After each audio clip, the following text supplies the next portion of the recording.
I am married for the past, oh boy, I gotta have to remember, I think it's been 12 years, it's been a minute. We have two beautiful daughters. Our oldest is 7 and my youngest is just 2.5. They keep me very, very busy outside of business. So I chose to be a Keller Williams agent because the ethics and core values that Keller Williams subscribes by are very closely aligned with my own personal moral beliefs and my Lutheran upbringing. At the heart of my business, the ethics are always going to rule. And at the end of the day, all of my business has to be a win-win for everyone. And those are the very best transactions. Those are the best relationships that I build with my clients, and it makes my business enjoyable. Real estate is highly competitive in and of itself. For decades, realtors kept every aspect of their business very, very, very close. They did not share any information with each other, even agents in the same office in some cases.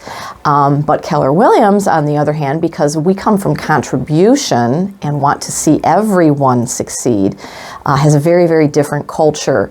And so because we have taken the industry by storm, we are the #1 real estate company in the world now. There's an outpouring of sharing now in our industry, and watching that come about over the past 10 years has really been exciting.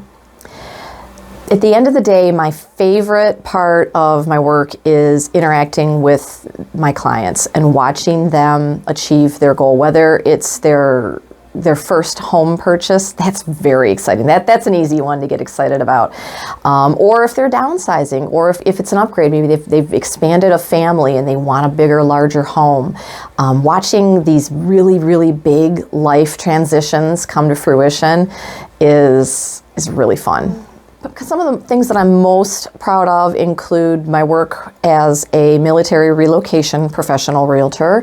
I have assisted a family in their transition from Germany to St. Clair Shores here in Michigan, and they were able to purchase their home sight unseen. It was their dream home, mind you, and then come here, be here for closing, and move into their home.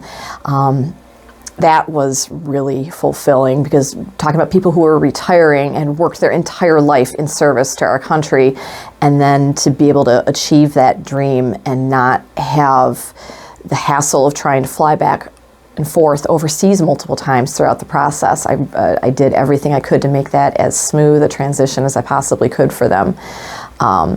More recently, I have now been appointed to the Agent Leadership Council at my brokerage here, and I'm tasked with fostering a greater usage of the ever-growing field of technology in my industry among the agents here in my brokerage, and helping other agents achieve their dreams too.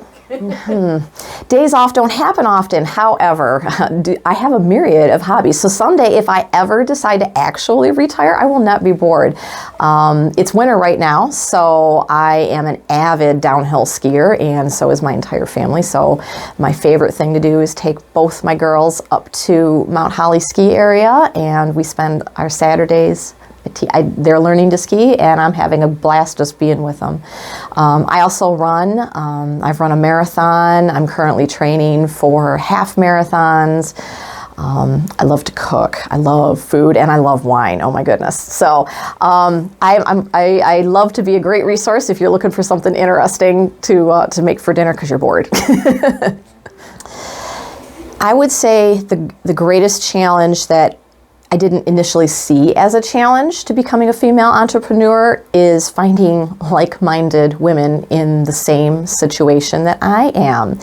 And finding a tribe is really important, because even though we are as of 2022, we are many years removed from the sexual revolution where women first came into the workplace. We have a lot of work to be done, even as business owners, even maybe more particularly so as business owners. And so finding a tribe of women to commiserate with or share ideas with elevates us all. My best advice, and particularly since I work in a field where there isn't really an off switch. It is what it is not to get caught up in trying to achieve balance. From my own personal opinion, I don't believe that balance is actually possible, but what I will say is make choices.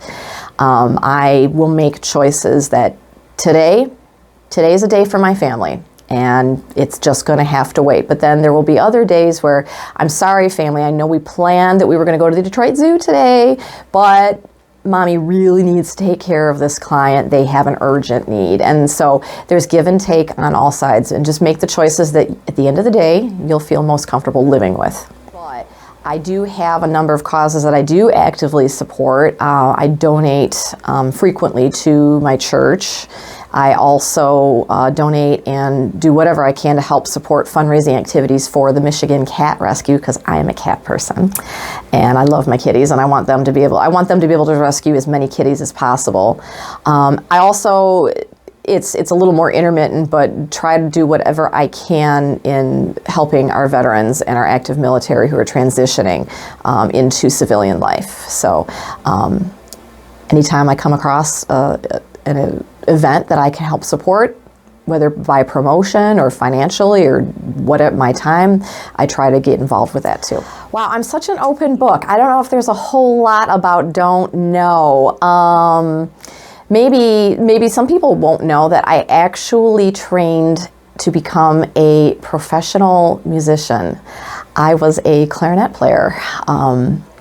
So there you have it. I've completed most of my degree at Wayne State and have done some pretty neat things with music.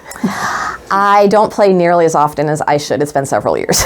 My oldest daughter is now old enough for music lessons, and so we're beginning her music training with the early stages of that. Yes. I would say if you're thinking about going your own, becoming a female entrepreneur, the best thing that you can do is find a tribe.